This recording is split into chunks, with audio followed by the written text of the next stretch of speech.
We're ready now for part number 2 of the article on John Blair Smith from the Annals of the American Pulpit. But Mr. Smith's own congregation began at length to feel that his numerous engagements abroad were hardly compatible with a proper attention to his pastoral duties at home. Meanwhile, owing to a great lack of domestic economy, he had become not a little embarrassed in his financial concerns, and the salary which he received from his congregations was not sufficient to meet the current expenses of his family. These circumstances prepared the way for his removal to another field of labor. In April 1791, he was appointed by his presbytery one of the commissioners to attend the General Assembly at Philadelphia. During the meeting of the assembly, he was invited to preach in the third, or as it was called, Pine Street Presbyterian Church, which was then vacant and looking out for a pastor. So acceptable was his preaching that the congregation were called together and made out a unanimous call for him before he left the city, which he conditionally agreed to accept. When the circumstances became known to his own people, who regarded him with an affection amounting almost to idolatry, they were greatly distressed, and threw every obstacle they could in the way of his removal. But they found it impossible to divert him from his purpose. He accordingly resigned his pastoral charge, removed to Philadelphia in the autumn following, and was installed over his new charge in December. Shortly after Mr. Smith's settlement in Philadelphia, he became a member of an association consisting of several of the most prominent clergymen of the city, designed to prevent the spread of infidel principles through the medium of certain newspapers. One article of his, at least, over the signature of A.B., was published in a newspaper which was followed by a pamphlet by Dr. Ashbel Green, full of scathing satire, that terminated the controversy and for the time being arrested the evil. In 1795, the degree of Doctor of Divinity was conferred upon him by the College of New Jersey.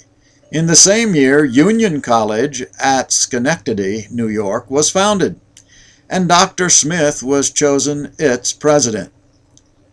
He accepted the appointment and for 3 years presided over the infant institution with great credit and success.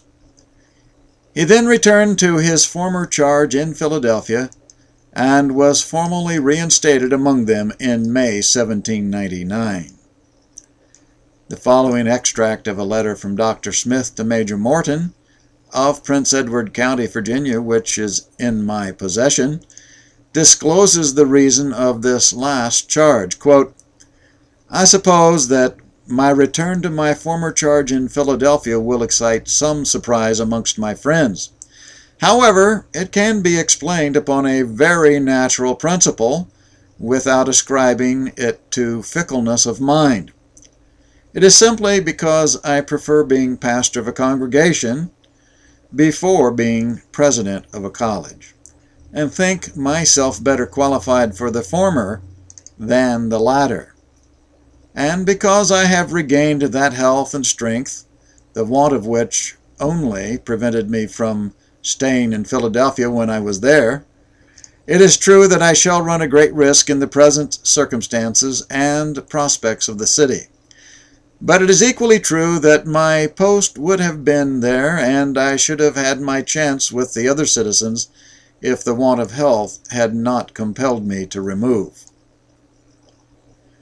The trustees of the college have accepted my resignation in a manner very respectful to me, and have directed that my portrait be taken and preserved in their hall. They insist upon my staying till after the commencement next May, though I wish to go about the beginning of April," unquote. On his return to Philadelphia, he was cordially greeted not only by his own congregation, who had parted with him most reluctantly, but by a large portion of the intelligent and excellent people of the city.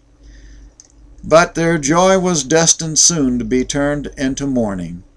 About the middle of August, he was attacked by the yellow fever and died on the 22nd of the month, one of the first victims of that terrible pestilence. He died in perfect tranquility, in a manner worthy of his Christian life and his Christian hopes. A sermon was preached on the occasion of his death by his relative, the Reverend Dr. Samuel Blair.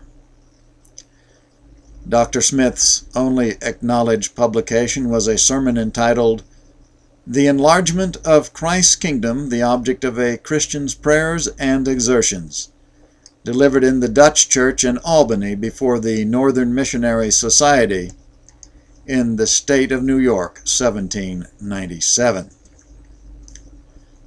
There is a letter from the Reverend William Hill, Doctor of Divinity, Winchester, Virginia, June 15, 1848, that I will read in the next segment of this article.